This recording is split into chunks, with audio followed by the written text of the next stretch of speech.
কারো কারো অ্যালার্জি বা কোনো সমস্যার জন্য বেগুন খেতে চায় না, আবার কেউ আছে বেগুন খেতে খুব পছন্দ করে।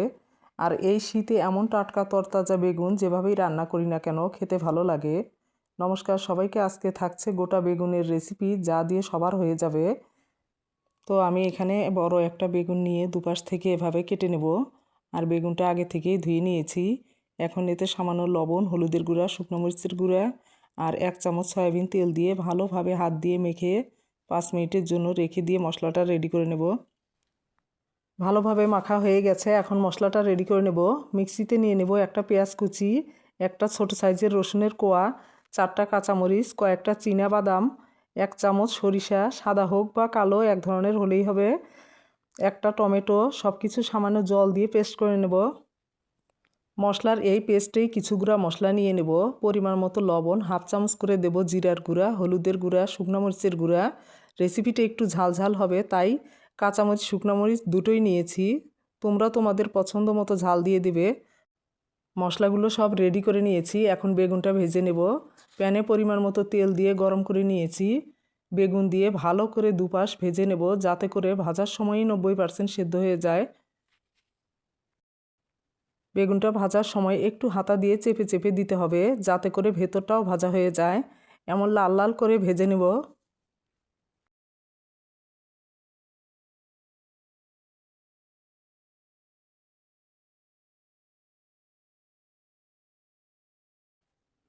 দুপাশ ভালো করে ভাজা হয়ে গেছে, তুলে নিয়ে এই তেলেই ফোড়নে দিয়ে দেব সাদা জিরা, একটা শুকনো মরিচ, একটা কালো এলাচ, 2টা দারচিনি।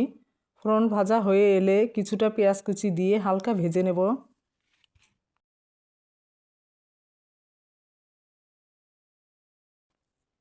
পেঁয়াজ কিছুটা ভাজা হয়ে এলে কিছু নারকেল কোড়া দিয়ে একটু নেড়ে চেড়ে মশলার পেস্টটা দিয়ে দেব।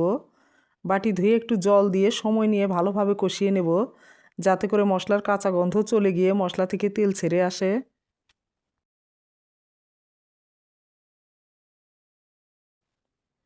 মশলাগুলো কষানো হয়ে যখন এমন ভাজা ভাজা হয়ে আসবে তখন পরিমাণ মতো জল দিয়ে কিছুক্ষণ জাল করে নেব।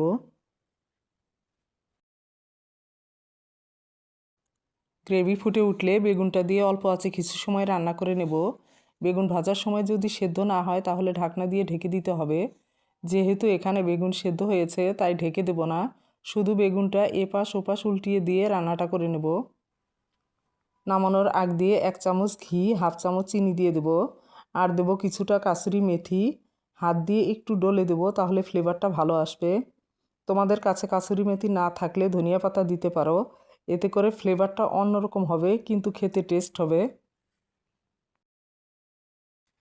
হয়ে গেছে, এখন নামিয়ে নেব। তো তৈরি হয়ে গেল খেতে অনেক মজার মাখনের মতো নরম একটি বেগুনের রেসিপি, যা খেয়ে সবাই পছন্দ করবে। রেসিপিটি ভালো লাগলে অবশ্যই লাইক কমেন্ট করে জানিও, আর চ্যানেলটি সাবস্ক্রাইব করে পাশে থেকো। সুস্থ থেকো, ভালো থেকো, দেখা হচ্ছে নতুন আরেকটি রেসিপিতে।